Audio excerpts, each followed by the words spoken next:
Good afternoon, everyone. I'm Tony Monaco, president of Tufts University. It's my privilege to welcome you virtually to Tisch College's Civic Life Lunch event, Somerville on the Move, a city transformed and forging a new path forward with Mayor Joe Curtatone. First, let me recognize our co-sponsors for this event.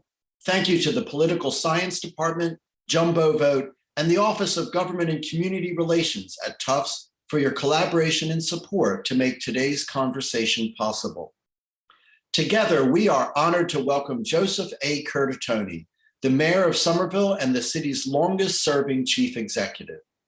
First inaugurated in 2004 as the second youngest mayor in Somerville's history, Mayor Curtatone has implemented a wide range of reforms and innovative programs that have earned the city many prestigious distinctions, including, quote, the best run city in Massachusetts, one of the, quote, 100 best communities for youth in the nation, and 3, quote, All America City Awards. After inheriting a government in fiscal crisis, Mayor Curtatone stabilized the city's finances while expanding services. Under his leadership, Somerville's public schools saw tremendous growth in academic progress.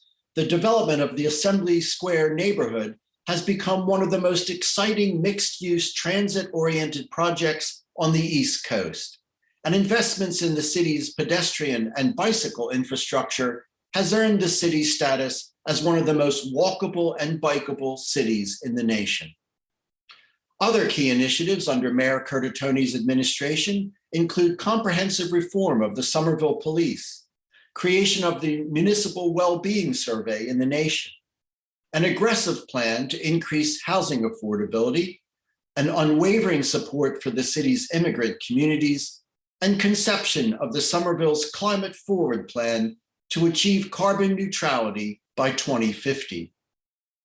Prior to his tenure as mayor, he served as one of Somerville's 4 councilors at large and worked as an attorney in private practice, as well as a volunteer assistant football coach at Somerville High School. Tufts University has been privileged to work together with the mayor and his administration over the years to move the needle forward on some of our shared goals. During the pandemic, we partnered with the City of Somerville on a number of initiatives to keep our community safe and healthy.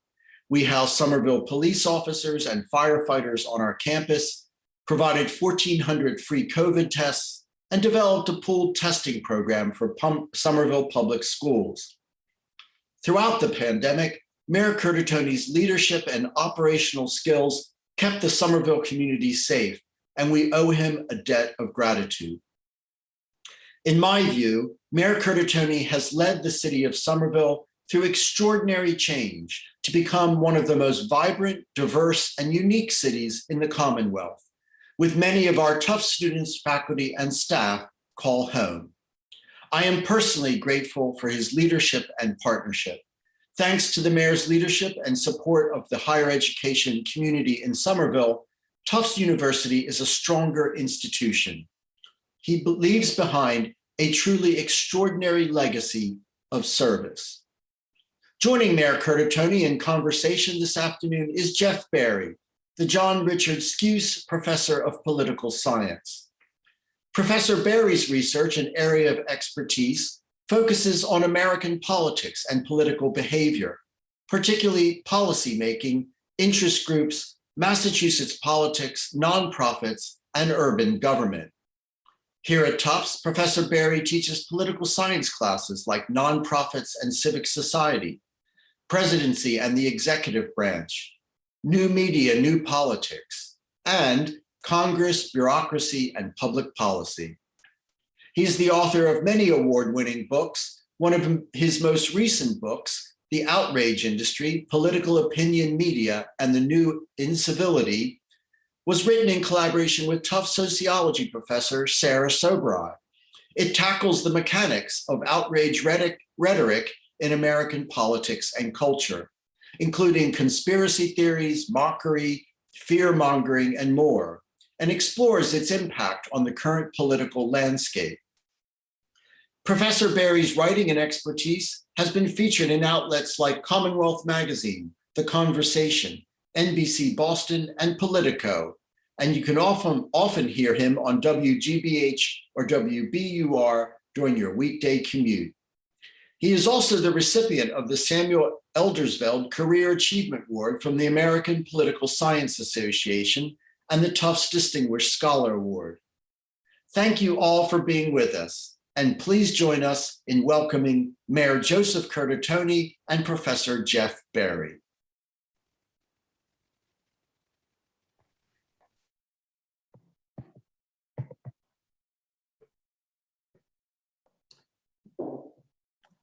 Thank you, President Monaco, for the gracious introduction, and I really appreciate the kind words that you said about me. And a shout out to Jess Burns at Tisch College, who makes this all happen. Welcome, Mr. Mayor. It's great to have you sort of on campus again. I hope we'll see you in person soon. Thank you, Professor. Appreciate it. It's an honor to be here. You've been a great friend of Tufts, and it has not gone unnoticed. So let me pick up from where President Monaco left off. You've accomplished so much as mayor. I have to say, I was surprised when you said you weren't going to run for re-election. I had the impression you were mayor for life. So tell us about the decision to step away. Well, great. Well, first, thanks to the Political Science Division, Tisch College, Jess and others who invited me to. I'm honored to be here, and to President Monaco for his leadership in Tufts, especially throughout the years, but especially during the pandemic. Enough doesn't get said about it. And full disclosure, I'm also a proud jumbo parent, and hopefully my son's doing well there because I don't hear from him. But my decision to step away, you know, it's interesting. I'll describe it this way: as you spend many more years in office, you know, we'll say time's no friend of us in life, infrastructure projects or in politics, and I've always said you want to step away before you want to step away. And I'm sad I'm stepping away, but for good reason. If I was happy, I guess it would mean I stayed too long. And as I made my decision, I was looking at the calendar year ahead, and this is the beginning of 2021 or near the end of 2020. And I knew any political race, no matter who the opponent or opponents are, I felt confident in that. But you go all in and you make the case to the voters when you have to vote. I knew all the things I wanted to accomplish still in the administration, and I had a good sense, having gone through it, how COVID has impacted the community, my organization, me personally, and what it would take for me emotionally and energy to continue to help guide the community through it, individually, and keep everyone healthy, safe, and alive, as well as recapture the economic wins at our sales. And I just asked myself two basic questions. One, would I still be standing up at the end of the calendar year? And also, would I still love the job? I never wanted to be the person that says to myself, why did I do it again? And while I loved it and I knew what had to be put into it, I said, it's a good time. I'll serve the community better if I focus on getting us through COVID and all the things we need to do, especially taking on the systemic failures, which were glaringly obvious during the pandemic if they weren't already. And that's why I made my decision. I had no plan to go anywhere, nor did anyone solicit me. And that's what it came down to. It was just wanted to give my boss notice as ethically as I could that he defined it an employee. I like that expression, give your boss notice. I'm going to ask you about your new job in a minute, but there are a lot of Democrats are disappointed you didn't throw your hat into the ring for the Democratic nomination for governor. Right now, there's 3 candidates, but they're clearly people who have low name recognition, and against Charlie Baker would be underdogs. You would have started from a better starting point anyway. And I wonder if you consider that seriously, and if so, why did you choose not to run? Yeah, I considered it. There was no political calculation, honestly, in my decision, but certainly I was flattered and have been flattered by the number of calls I received from people who don't know, asking me to take a hard look and think about it. And I did to some extent. I probably looked at it a few years ago more seriously. I just say, when you run for office, you need to be all in, emotionally, physically, and everything. And there's one thing I could not do, and that's be mayor, whether notwithstanding the pandemic, but certainly this time, and think about organizing a statewide run. Now, I haven't closed any book on running a political office. I loved it. It's been, for me, the most professional, and at a professional level, the most meaningful experience, especially being mayor of Somerville. It's a special place. And to be able to scale that up on a statewide effort, it's something that certainly intrigued me, but I really could not do that. And with the same, thought that went into why I wasn't going to run for mayor again, I couldn't do that really, I would say, ethically in a way that would dedicate myself to that cause and still dedicate myself to the obligation I have to the community of Somerville. So I didn't go past anything serious. I just sat back and gave it some thought and said, I just couldn't commit myself to that. My commitment was here. And then again, who knows what the future holds. I'm certainly going to be involved in the political process, whether I'm running for office or not. And there's a lot of great candidates running that we should be supporting. Do you think you could have, if you'd run, you think you could have beat Charlie Baker? There's a lot more Democrats in the state than there are Republicans. I felt strongly that when we run for office, I would say, you need to make the case. It has to be a compelling case. No matter what party you're in and what you're thinking, seeking to do, you have to make the case of what's at stake. Either what we could lose or what we could gain. I felt like, I couldn't guarantee I could win. I know that if I'm in, I'm all in campaign, and it felt I could certainly narrate that case and make it. I felt confident I could raise money, I could do that. But again, when you run for a statewide office, you just don't flick the switch and run a few months before, 4 or 5 months before. A lot goes into it. And it just would have taken too much away. And I couldn't even dedicate myself. It would taking anything away to what I had to do here wasn't worth it. But yeah, I felt we could make a compelling case, and whether or not that would have been successful enough, who knows? Would have been interesting. I'm sorry, we're not going to say. Yeah. Tell us about your new job at the Northeast Clean Energy Council. Sure, it's interesting because I really never heard of them until I was sought after, and but what allured me to it as they engaged me was the intersectionality of the work to take on the climate crisis, the challenge.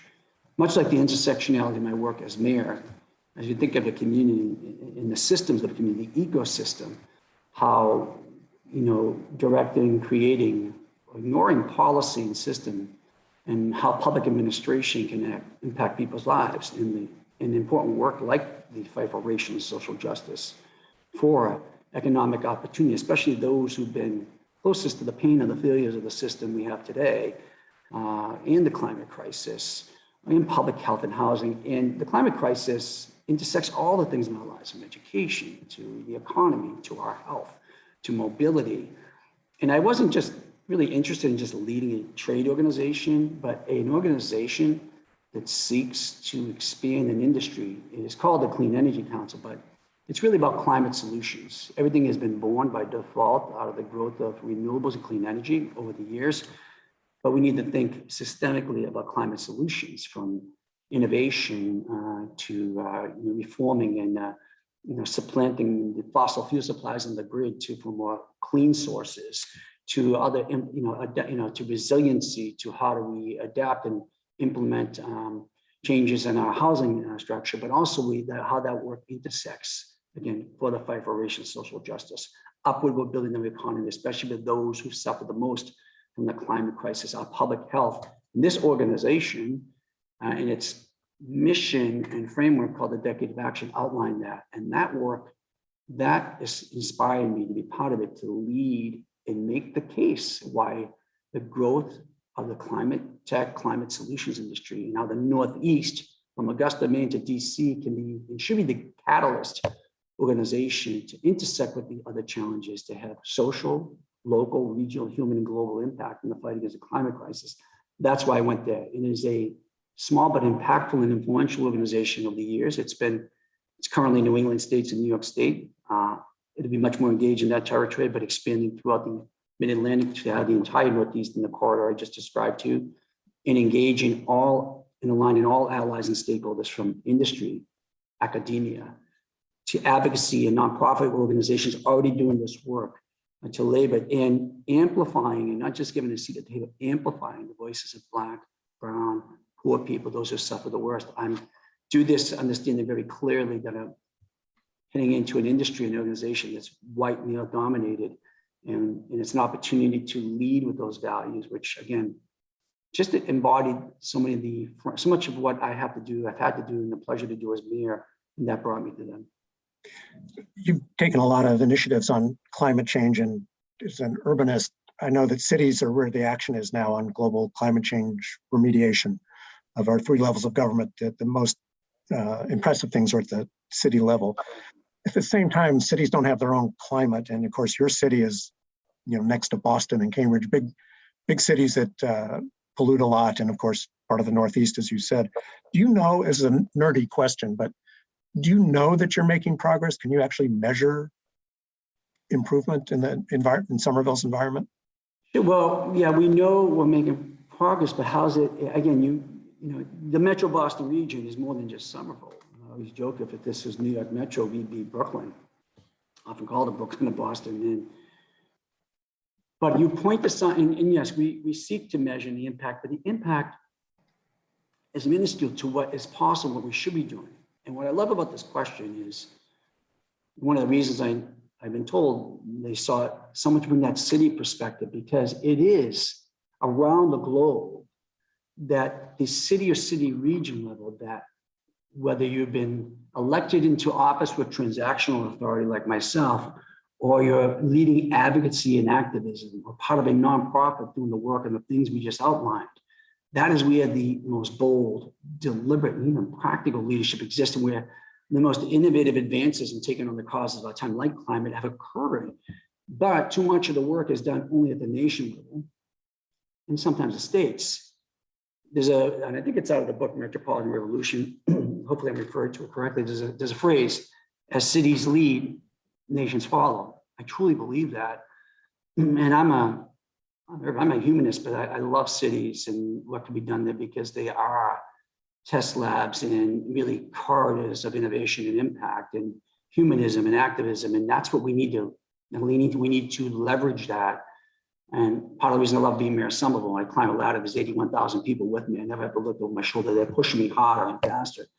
And that'll be the approach I really want to take here. And yeah, we can measure things, but measure against what? We can measure against our own plans. If we seek to do what we want to do. Yeah, but at the end of the day, are we not just net zero? Are we carbon neutral? Are we net zero in terms of how we're having impacting and meeting our goals, especially given the most recent IPCC government report, which states we have less than 9 years to implement impactful interventions and changes. We're not even close. The cities will lead that. I truly believe that. I love that expression, cities lead, nation follows. It's so evocative and so true. We advertised your talk as the transformation of Somerville. So let's talk a little bit about that. So tell us a little bit about gentrification, which has sort of defined Somerville in recent years. I think housing prices have doubled in just a decade, and Somerville is a different city than when I first moved here many, many years ago. So gentrification is mostly market forces, but it also needs the cooperation of leadership in cities. So I agree. Well, the market's going to do what we designed it to do, or what we ignore what our responsibility to continue to abdicate our responsibilities to influence it. I've been, for those who know, I've grown up in Somerville. My family, no offense for those in Cambridge, immigrated there, but we escaped to the Ville for a better life. And I'd love to hear. I mean, but I've seen the changes. I'll say so much of it's good, but we have to be honest and ethical with ourselves and the public. We can't offer. We don't have the ability to offer everyone a genuine and authentic opportunity to rent or buy a home or start a business or chase their dream here, raise their family, grow old here. And that's something that is part of our orienting values. If we seek to do that, we can be bold and deliberate in achieving that and allow the market, it doesn't jeopardize our economy. It supports our economy. So much of our economy is at stake because what makes this region, if you take Somerville, so unique, it's diversity, it's connectivity, it's creativity, it's culturalism, it's freakiness and abnormality. We stand to lose the very soul of our community, and that's why people want to be here. Part of gentrification is, we haven't, there are market forces. We certainly have not built the housing stock, and this is consistent around the country, where we've seen the greatest demographic shift in the last 10 years in the United States since the mid-50s, mid-century, people running to cities because they want to be connected to culture, to their jobs, to housing. They don't have to drive in a car. Massachusetts is not, we really don't have a plan for that. As much as Somerville has been gentrified, and it will continue as the region we have, and continue to lead the way I love being mayor, living here, the standard bearer of how we need to take these on and how we all benefit. Challenge here, we can talk about how we really don't have regionalism here.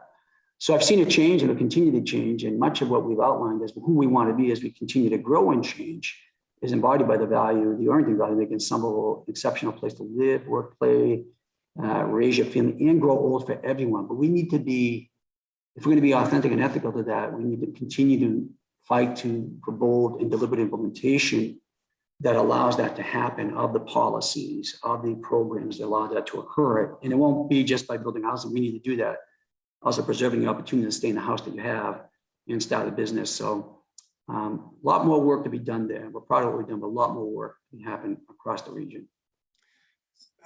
Critics of gentrification talk about the equity issues involved, and I know you've been concerned about that. Can you talk a little bit about what the city government has tried to do to preserve people living in their homes and other issues that have, the pressure that's been put on longtime homeowners? Yeah, those are valid criticisms. And again, we cannot, any city region in the United States, given the massive demographic shift in demand to be to cities. When I grew up at the time, people were running away. When my family immigrated down the street in Cambridge, came to Somerville, and my neighborhood was filled with kids. We just were first generation or literally immigrated ourselves. And traditionally at that point came from, your Ireland and Italy and Greece and Portugal, mostly San Miguel and the Azores and Somerville. And now we speak 52 languages from all around the globe in our neighborhoods. And so we want that. We want to 10x that.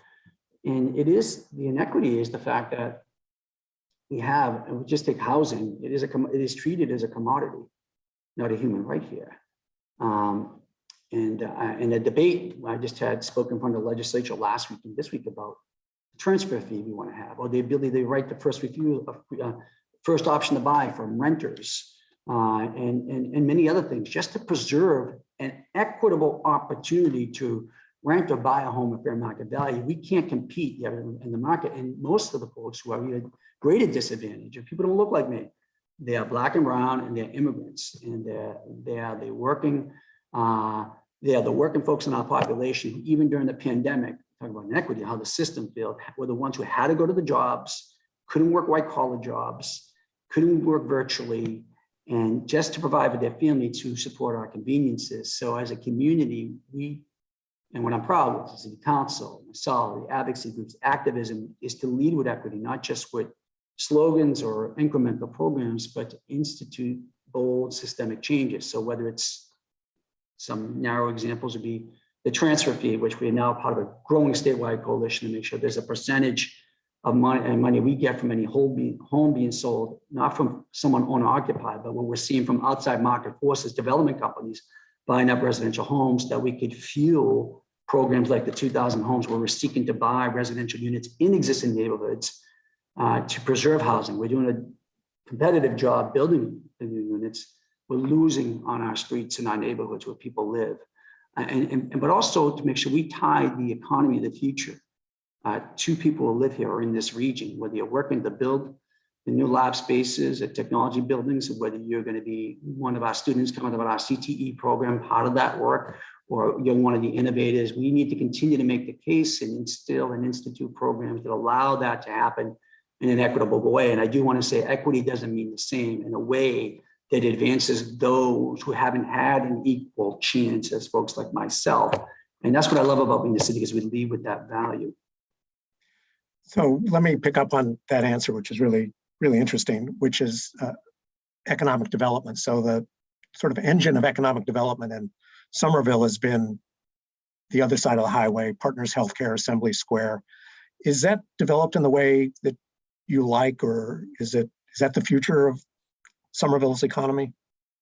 It's definitely part of it, yeah. And not just the way I like, it's what the community envisioned. What I loved about Somerville, and that particular example, good example of deliberate democracy and community-based planning. And that really was the model for what you're seeing unlock and unleash in Union Square in the transformative areas. I'd ask people to refer to Summer Vision 2030 and 2040. And these are comprehensive plans, not just what we're going to construct brick and mortar, but who we're going to be and the values that orient us and what we want to achieve.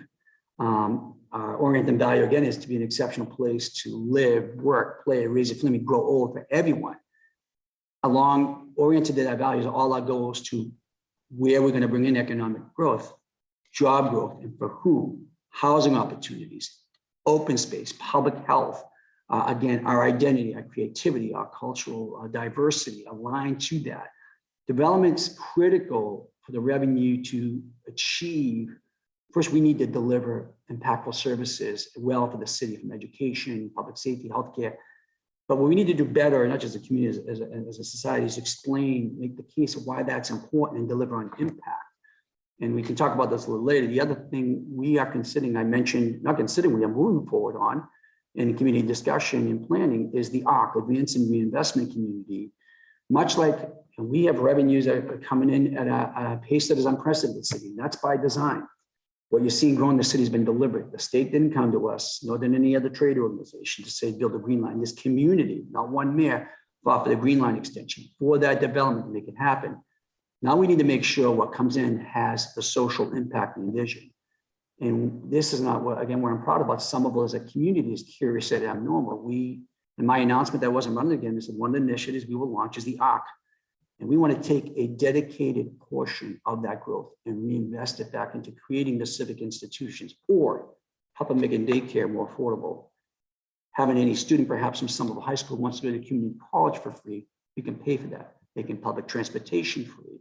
You know, setting up and subsidizing new businesses locally owned and operated that want to be part of that new Main Street, and other limitless opportunities. We need to, not just in words, tie that growth to the impact and vision, but we can do so deliberately.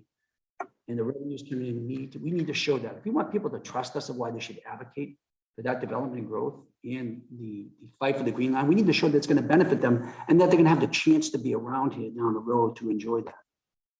Yeah, I completely agree with you about the planning. It's been very impressive. And now you have buildings going up, the residential buildings in that area that are going to be villages, you know, little cities within the city of Somerville, and transit-oriented development, which is what you're supposed to be doing in cities with the green line coming into the Assembly Square.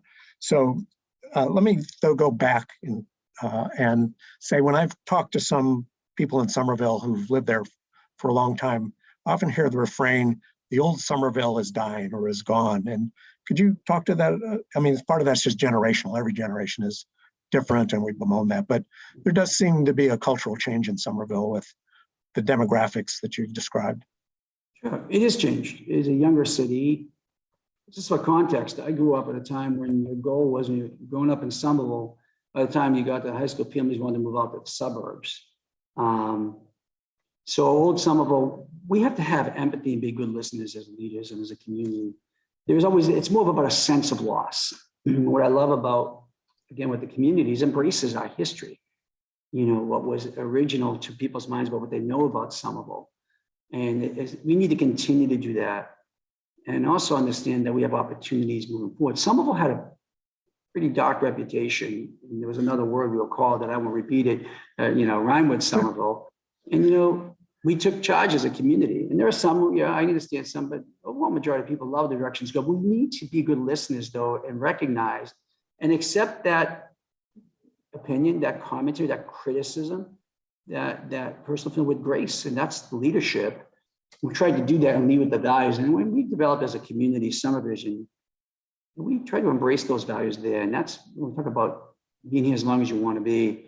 But Somerville, as an administration, is much better. And that's why there were other leaders who came before me and set that table. As a community has taken charge of our failures, you know, up until around 2010, we had almost flatlining job creation. More than 80% of the people who had jobs traveled out the city every day to get jobs. And part of what our goal is to create job opportunities here and upper story daytime population to work here.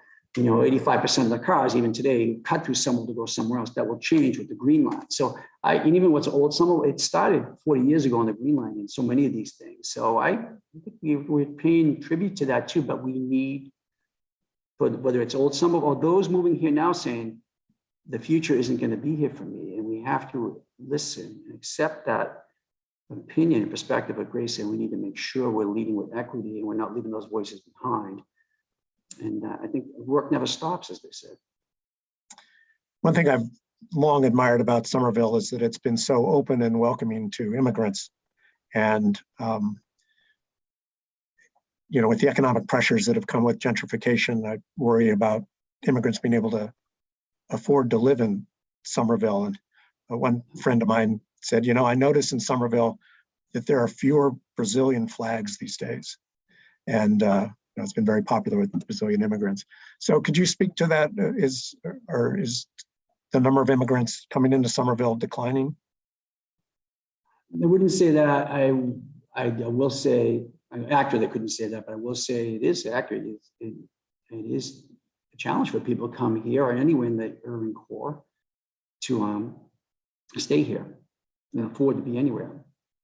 And on families, we are a third of our population still foreign born. And we want to continue to be that city of hope for newcomers. And it's immigrants, we know the saying, but it's true. They built this country, they built this city. And this city gave my family an opportunity.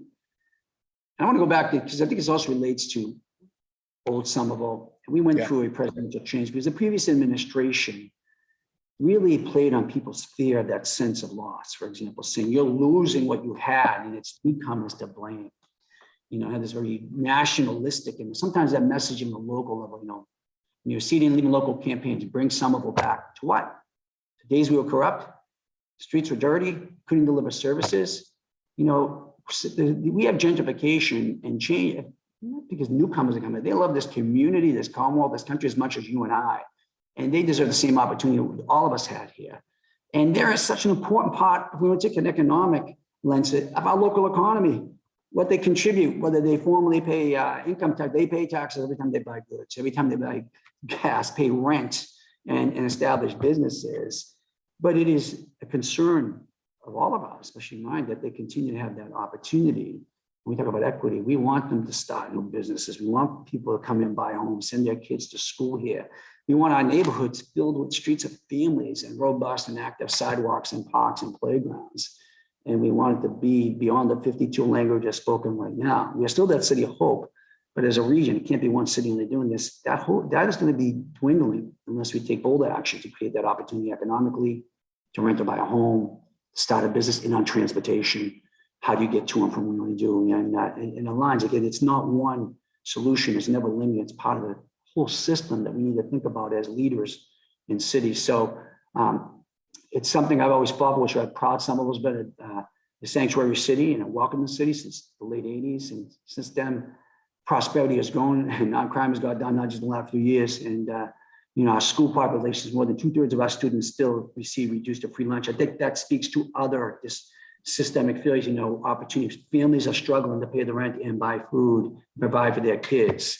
Again, that was pretty glaringly obvious in the pandemic, and I hope we use that as a compass as well moving forward. I'm going to ask you one more question, and then we're going to open this up to some students that are waiting to talk to you. So Tufts and Somerville have combined and partnered in a lot of things, and yet there's always town-gown tensions in any college town. And I wonder, one, what you're most proud of in terms of partnerships with Tufts, and two, how can Tufts be a better neighbor? So two-part question there. Well, we can have a litany of things I will say you should be a better neighbor, but we all need to continue to be better partners for one another. What I've been proud of, it goes back to Larry Bacco and President Monaco. I'll give a couple of examples. I was an alderman, called the city council, became mayor, and you know, I think one, it was a mutual recognition between the university and President Bacco and my administration that one, Tufts understands the benefit and value it has of being in a community like Somerville, and we recognize the value and the benefit of having such a great academic institution and community partner. There's a litany of programs and partnerships that Tufts has invested in, and whether it's through Tisch and others, but you know, from the Shape Up Somerville program, which came out of a partnership with the Friedman School of Nutrition, led by, you know, President Bacco's administration, and you know, Mim Nelson and others. Christina and others, that really was the basis for Let's Move and Michelle Obama. And we actually helped launch that and advised our committee, and really had an impact. And really for Somerville, for me, gave us a really important view of community-based systemic or environmental changes, how the city is a system, a complex ecosystem. There's not one thing, never a linear solution. To what President Monaco led, is unheralded Tufts more than any other university during the pandemic stepped up and supported our work to keep ours and their other part of communities, our residents healthy, safe, and alive, from utilizing their assets to helping us launch cutting edge, surveillance testing programs that were going to renown. It's that mutual recognition, and amongst other things, a lot gets lost because people don't have the context. And what's important, what I'm proud of, is we have an engaged partnership where we bring our concerns and also outline the opportunities to work together to the table. And we certainly seek more. But what has been transformed over the years is not just the demand for money from the university, but how does the university help us solve our housing problems? And Tufts, we announced recently, its goal to build a new residence hall. People might think, well, that's just a project. No, that was actually a clear recognition to how we want to give more students more opportunities to house on campus, but also what they do every day in the city of Somerville and in Medford and in Boston, the communities, in our schools, and our community, is that partnership that continues to grow. We continue to seek opportunities to work together and have impact. So I'm proud that that's been just strengthening over the years, and I'm grateful for that. And I'm sure there'll be more that the university thinks it could do. There are greater opportunities. I'm sure there'll be more that the community says it would like to have the university do, or there are other opportunities as well. And we should just support that dialogue and that engagement. Thanks. I'm sure people are tired of hearing me talk, so we're going to have some, I think, students. And the first one up is Gavin, who will probably appear magically on the screen. Hi, Gavin. How you doing? I'm good. Thank you, Mr. Mayor. I'm a sophomore studying history here at Tufts, and my question for you was, after being mayor for such a long time, what accomplishment do you feel proudest of? It's interesting, Gavin. I think that I've had that question asked 50 times. I don't think it's hard to answer 50 times. And there's not one prize. It's not a brick and mortar thing. We're proud of all the things, because I think they're examples of what a community can do when it is tenacious, resilient, persistent. So the green line is we never took no. And that's actually an environmental justice project. So many people fought for that. They have passed on, not here. But that's just an example of the community is. So most proud of, I'm going to try to explain it this way, is there was a great case study that was just released by Harvard a couple of weeks about culture of curiosity. I always tried to surround people who had these two characteristics, myself with people in this organization, have these two characteristics, I believe, explain me, but also the city, because I'm a product of this community. It's a passion for curiosity and a willingness to be abnormal and leading on its values. And every time I've had to climb a ladder on behalf of Somerville, for many causes we all fight for, I never look over my shoulders, 81,000 more people on that ladder with me. So we were written in that article about this learning organization, but the learning organization is truly the community. It's beyond the brick and mortar city hall. So how the community is just leads with that and is relentless. I become a better leader for it. The city is one of the most, is voted by its peer cities around the country as top 15 most influential, not because of anything I said or did. It really goes back to the community. And anything we do here, any success, anything we've done is it's the product of many hands. And I guess no, that's not a direct answer, but that's how I describe it. It wouldn't be one thing because we're all proud of all those things, but they're just, I think, are a result of those characteristics and how the city approaches, how it views everything connected to, aligned to those oriented value, that value I spoke. So hopefully I give you a clear enough answer. You gotta tell me where you're from though, because I always like to know. I'm from Rochester, New York, so. I got two boys living up there. Good town, yeah. Thank you.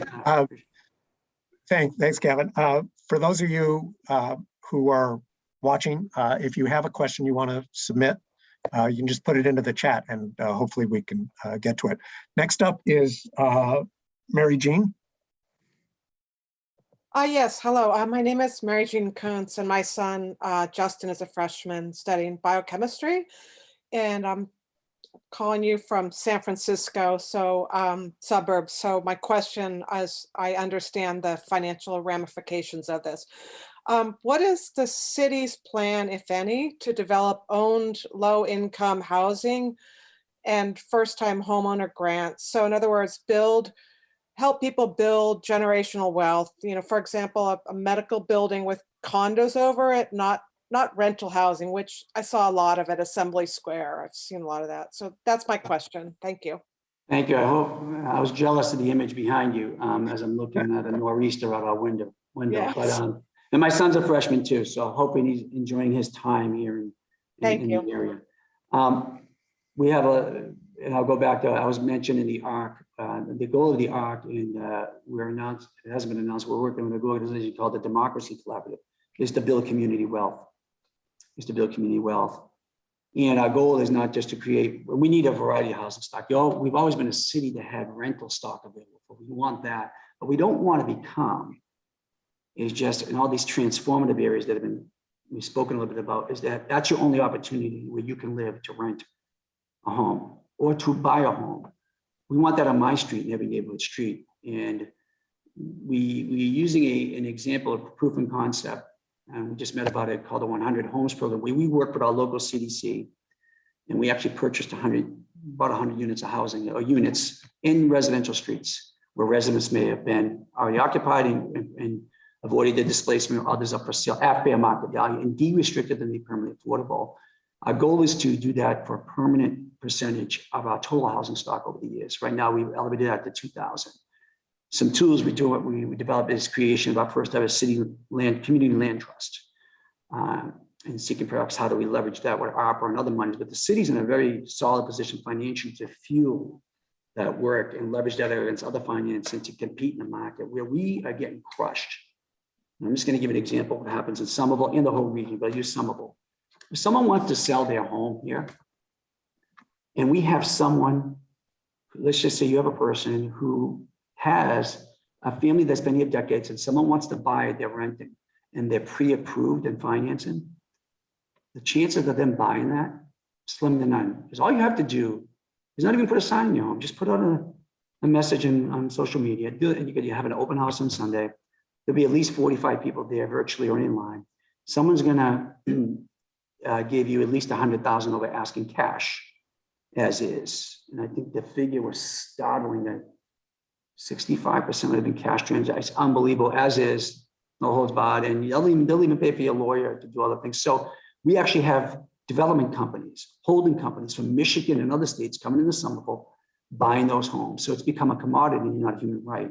That is eventually going to undercut our economy region across this nation if we don't change that. So to your point, we're doing a lot on the programmatic side, and including other things like seeking to have the option, as we just testified at the legislature with other municipalities, have a local option transfer fee where the sale of property for non-occupied could generate $6 to $10 million to help fuel the land trust.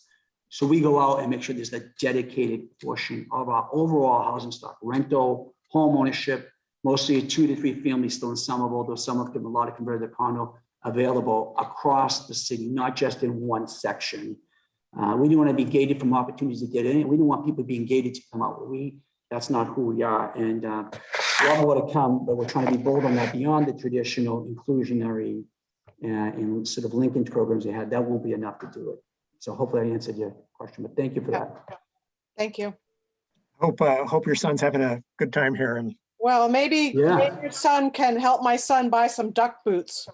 My son hasn't called, maybe called me once, and he lives down the street since he got on campus. So yeah, I haven't got a call either. Thank you. Oh, that's good. All right. Next up is Chris. Hello, Mr. Mayor. Chris, long time. Joe, how are you? Good to see you.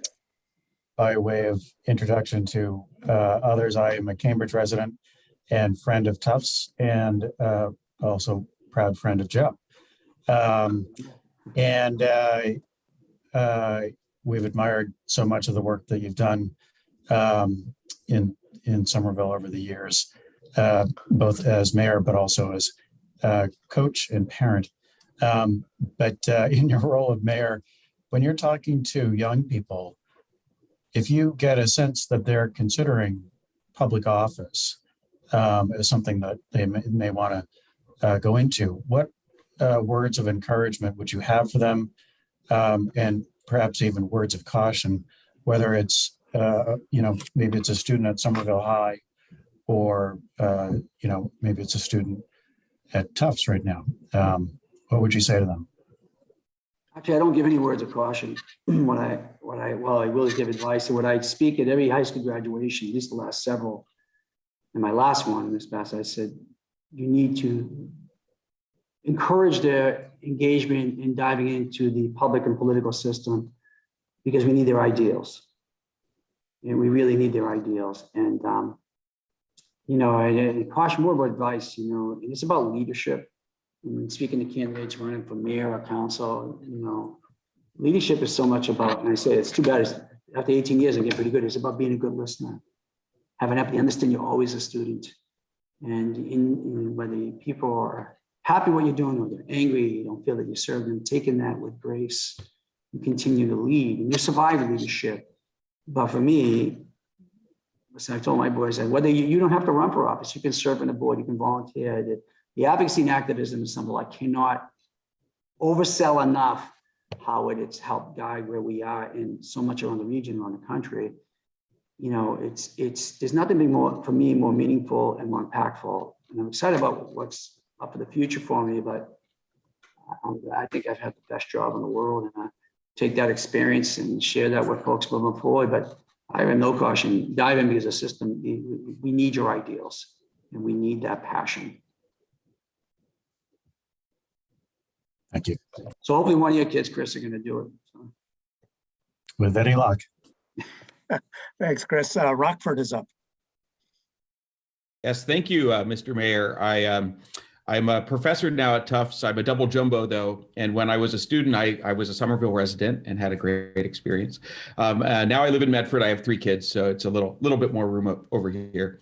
But I wanted to, first of all, just compliment you on your leadership on climate policy and with Greentown Labs and public transit. And my question to you is kind of like a hypothetical. I want to hear your wisdom on how local government would use this as an opportunity. So say, let's keep our fingers crossed and say that the bipartisan infrastructure bill passes. And let's keep them really crossed. And they say, because of Somerville's leadership, you get $2 billion of that infrastructure to improve public transit. What would you do? And I'll toss my own wish would be to connect the red lines and the green lines by having Davis Square somehow connect to the Tufts Green Line. But don't let me distract you. We want to use your wisdom on, if you were to get that money and had control, what would you do with it? Well, in the metro area, one, we need a plan for transportation that offers green, clean, equitable mobility options, from expansion of rail like the Green Line, even the Green Line. The Green Line is a environmental justice project that's over delivering even on the economic side. That should go all the way to at least to 16, and it will. I'm going to make sure that's in motion. That should they should be thinking about connecting that all the way to Porter for Red Line and commuter. We should be electrifying the commuter rail.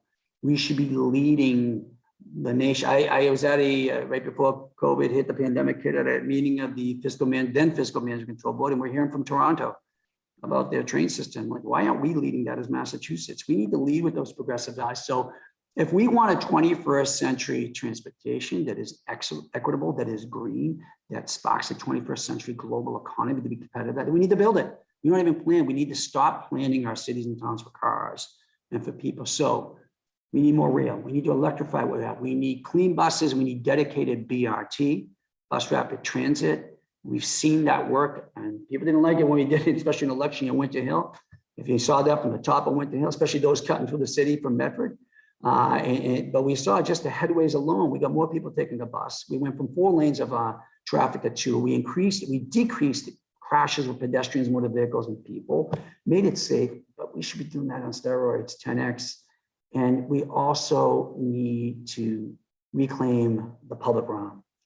We don't need to have motor vehicles cutting through our cities. So much like the economy is going to perform the way we let it perform, if you build and plan a city for cars, that's what you're going to get. But we need to make a better case, make the case that we're not going to meet our climate goals without that. Transportation system, along with building assets, are the greatest sources of emissions, and we're not even there. And the economic upside is just incredible. And I'll just say, back in the city as a whole, not just this metro region, cities and city regions do not have a plan. I stand side by side with local leaders from around the country. Everyone's quick to sign up and genuine about C40, the race to zero, to be carbon net zero or carbon neutral. And then they'll say, how are we going to get it done? Because too much of the work is focused only at the nation of the state. If we're going to cultivate this tapestry of an ecosystem to deal with the climate crisis, it involves having a carbon-free transportation system in every city region around the country, and bringing those regions to the table to set the table for that ecosystem. So you name it, we need to do more and faster. And the frustrating thing is we can. So that's part of the work we all need to do. Thanks, Thank Rodford. you so much. We have just a few more minutes, and we have some questions that have come in the Q&A function. So I'm going to ask them because we don't have those people live on camera. So the first is from Sophia, and she asks a question about Tufts, and she wants to know what you think Tufts' responsibility is for lifting up its host community, and in particular about helping in the area of immigration. I think it has a very direct responsibility, like we all do. I think I would say for Tufts, and I know President Monaco recognizes this, and I saw it. And I can't state enough what Tufts did to lead the region and our leaders like yourself to at the beginning of this pandemic to keep, especially our most vulnerable, safe, everyone safe.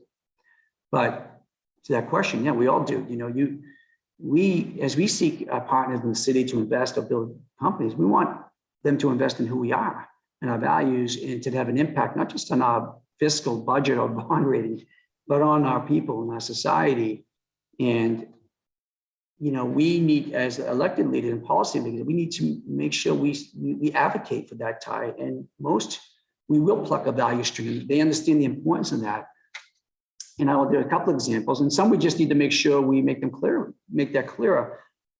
There have been many now, and especially leading up to the pandemic, as new companies seeking to come to somewhere here, actually brought some of these issues up. I mean, I'm speaking to immigrant communities directly, but the comments were more about what is the city and the region doing about advancing the transportation system that connects to the most diverse communities with the most diverse and eclectic mix of talent in the workforce. What are you doing about the housing crisis? Where are people going to live if they have to move out? So Tufts or anyone that benefits in being on board is, as we benefit from them being here, we need to have that mutual narrative. And it's also on us to say, hey, here's who we are. We want you all in on that. Give them that opportunity. And you know, I'm honored that and proud. I'm not surprised that folks like Tufts and President Monaco, as we form like President Back, recognize that. That doesn't mean we've done everything we should, but that recognition is important. But we all have that responsibility to step up as being part of the civic and societal fabric of our communities. Thanks. Our last question is from Barry, and he wants to know how Shape Up Somerville has evolved. And maybe you could start by just giving a soundbite of what Shape Up Somerville is, since not everybody listening. Shape Up Somerville, and I think I misstated this, so there were two, it was a partnership between Tufts University, the Freeman School of Nutrition, led then by Dr. Christina Economos and Mim Nelson.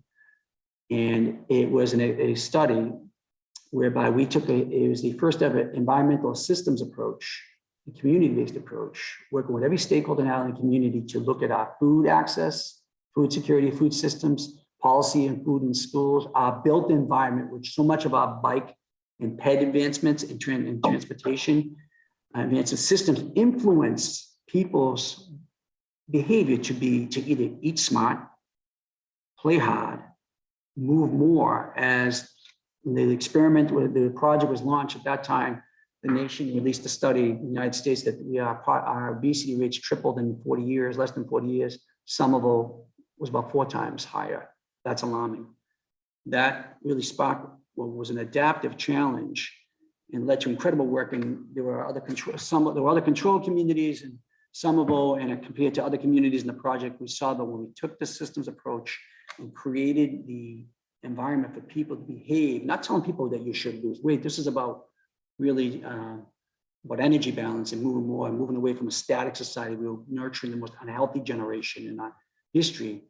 But we, as policymakers, we set the table on safety and health and mobility that incentivizes you to take the healthy choice. And the healthy choice is only there if it's the easy choice. If you're forced by convenience, then you're doing something maybe that's more static or eating fast food and so forth. So that we saw that in the experimental timeline, Somerville's children gained less weight than surrounding communities. And along with Christine O'Connor, Milton Nelson, Tufts University, First Lady Michelle Obama saw our collective advice, and it was the framework and launched Let's Move. And we developed the Shape Up Somerville office, which has guided our work around the built environment, creation of open space, food security, food continued to, again, the systems that impact the consequences, positive or negative in the community. And as for us as policymakers, and that's actually evolving, we're announcing a new title to that. It's still moving forward and having impact every day. But it also, for me, I will tell you the impact of that is the importance of that systems thinking, that lens. You know, nothing, if we have high crime rates or less economic opportunity for a certain segment of our society, or poor, worse projected health comes and so forth, that's usually either the failure of systems, the failure to adopt systems, the abdication responsibility to take that on. And that project taught me more about that and our role collectively than anything else. So I'm happy to share that. It's an incredible work. It's still having an impact today, and even worldwide. It's such an impressive model, and I know it's been influential across the country.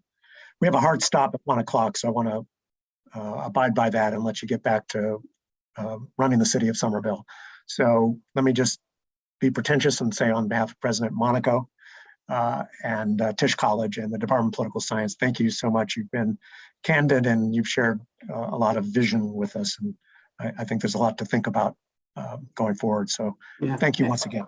Well, thank you. And to anybody who couldn't ask a question, reach out to my email, mayor@somervillema.gov. I'm happy to meet with groups and share that. And I hope we inspire more of our young population to get into the public process. And thank you to Tufts and to all of you for having me here. Go Jumbos.